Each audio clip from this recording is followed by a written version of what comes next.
Shavua Tov. This is Motzei Shabbat.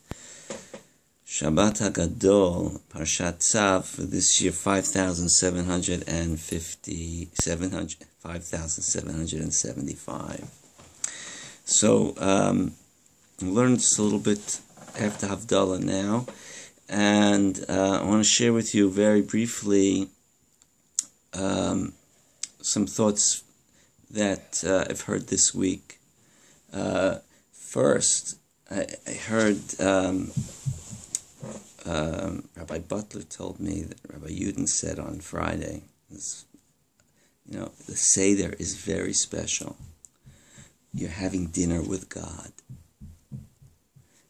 And it's of all the nights of the year, you have dinner with God all the time, but Pesach night is obviously very, very different, and there's much more to say about that. The other thing I want to share with you is a synopsis of Rabbi Krohn's Shabbos HaGadol Drasha that he gave today at the Young Israel Teaneck.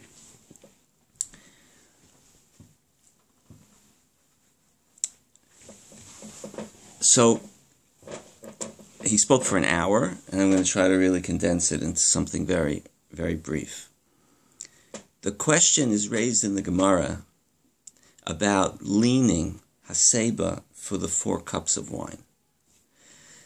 Everybody knows you have to lean for the 4 cups of wine, but they actually didn't know this in the Gemara. They knew that you have to lean for 2 cups of wine, but not for all 4.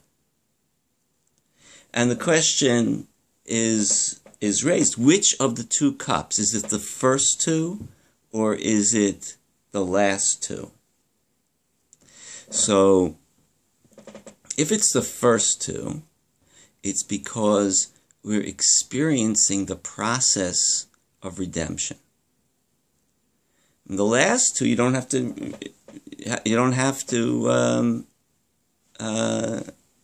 lean for it. The process was done. The other opinion is that you have to lean for the last 2, because that's when you experience the complete process of the freedom. And the first 2, you can't really lean, which is a sign of freedom, because we were still in the process. We were still also slaves. So the halacha is resolved as we lean for all of them. What are we supposed to learn from this idea? So, the Talmud Yerushalmi asks, why do we drink 4 cups of wine? So everybody knows that there are 4 promises at the beginning of Parshat Va'era that God makes, and for each of those 4 promises, we drink a cup of wine. But a less well-known explanation is that in the story of when Yosef interprets the dreams of the head bartender, the Sarah Mashkim, and the Sarah Ofim, the head baker, in the story, the Torah tells the story, it has the 4 times it says kos, the cup of Paro, of Pharaoh. And therefore, we have 4 cups of wine. What does the cup of Paro in the story of Yosef have to do with drinking 4 cups of wine at the Pesach Seder?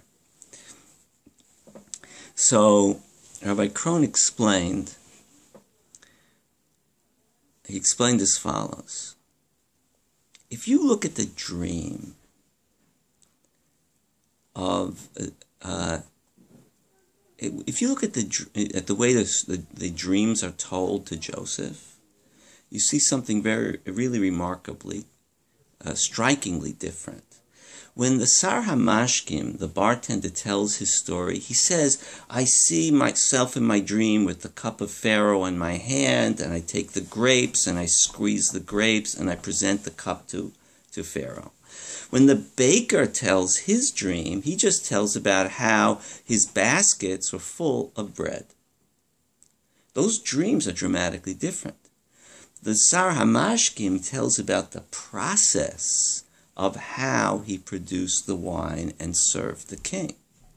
The baker just tells about the finished process. And that's how Joseph knew that the bartender, the head of the beverages, whatever you call him, he was going to live.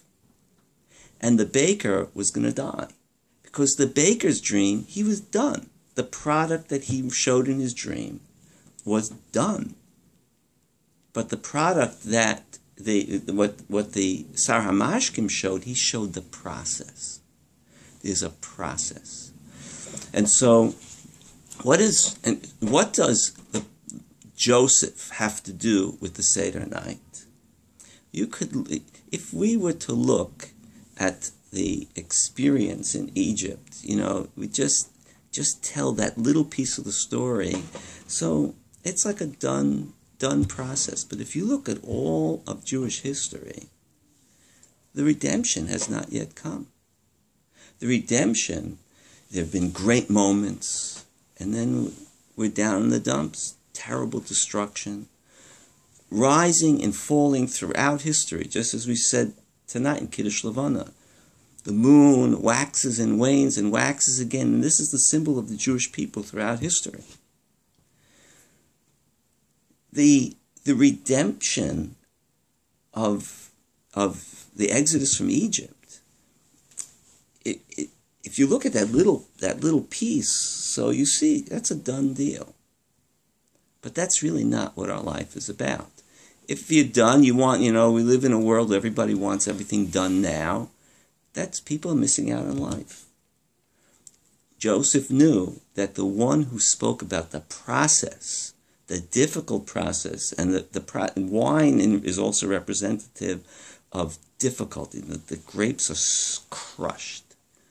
Life's crushing experiences. That's the process of life. That's the process of living.